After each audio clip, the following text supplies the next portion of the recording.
Okay, we're going to be unboxing the AIXZ aic45 plasma cutter.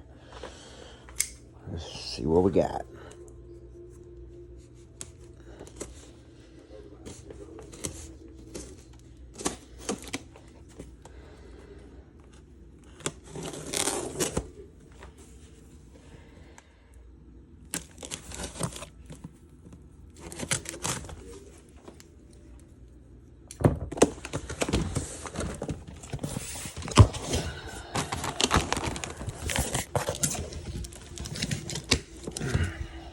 Some good ass tape.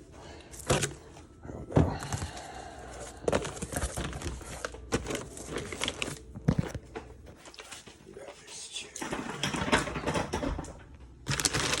Alright, so right on top we've got a plasma cutter, head, nozzle, whatever you refer to it as. My first time ever messing with a plasma cutter, so looks like it comes with the same little ground clamp that pretty much any little Chinese cheap 110 welder comes with. I don't mean cheap, but you know what I mean, value or cost-wise for cheap. So I don't know. We'll probably use that on initial setup, but I make my own grounds with like oxygen-free copper, not this shit. Probably won't need that.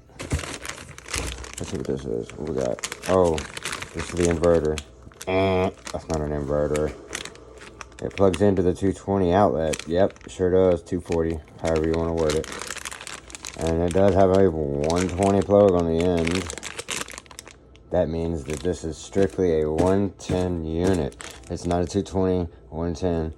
This plug here plugs into the 220 outlet, but it only allows one leg of the power to come through.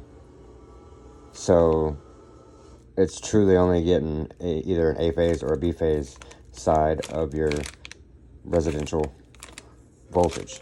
And so being that you're only plugging into a 110 outlet, 120 outlet, this machine strictly is 120. So don't be confused by the terminologies being used. What the little baby air hose? Nah.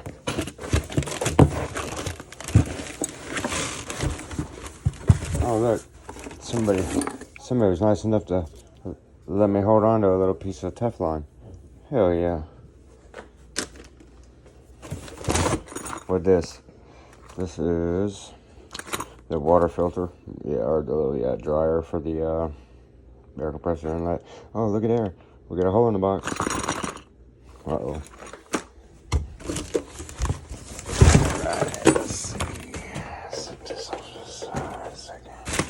Nice little bubble wrap. I will say it was very nicely packaged. We got down here a little tool and some tips. And our book, AIXZ Global. Operator instruction for the AIC45, I guess 2? Or II? Unsure. I'll be honest,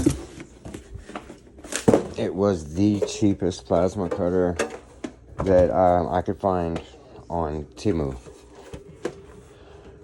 And so I bought it. I've been wanting to get a plasma cutter and just something to play around with the thin metal. So we'll see how it does. It looks good. It's well built. I'll give it that. It does have a little bit of weight to it. I'm impressed with that. I was expecting kind of flimsy plastic, being it's just an inverter, but it seems to be well built.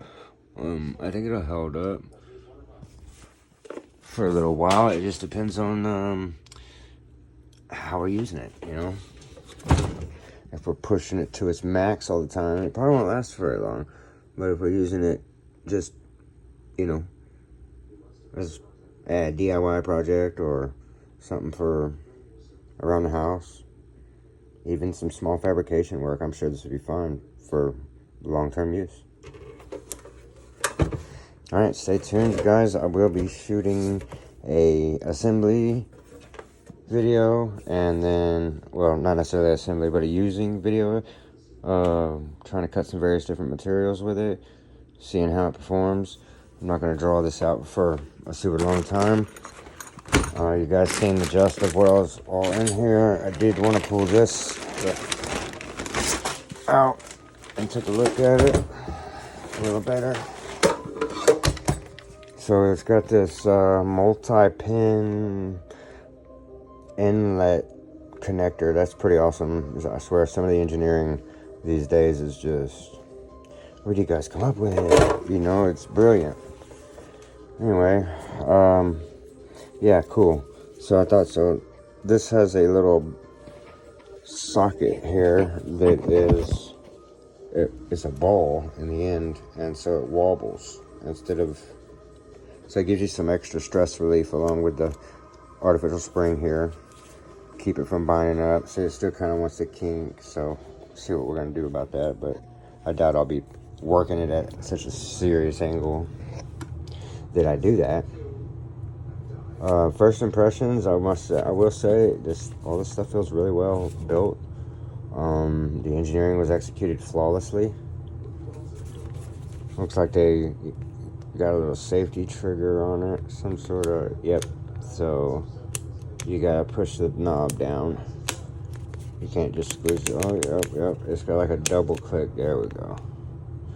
So you can't just push it. You gotta kind of roll it. All right. I like it. It's got a little rubber thing back here. I don't know. Well, it's kind of plastic. Gives you a little something to hold.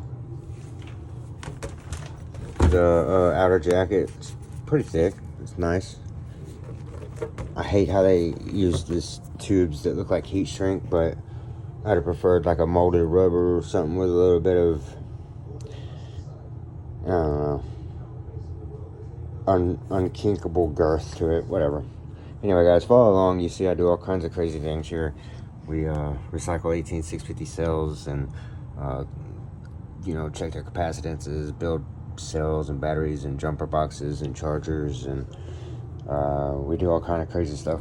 We got a 3D printer, and we're always looking to do some new things with our hands and with our minds. So hit like, follow, subscribe if you find it interesting. If not, shoot me a comment, tell me what I could have done better. Thanks.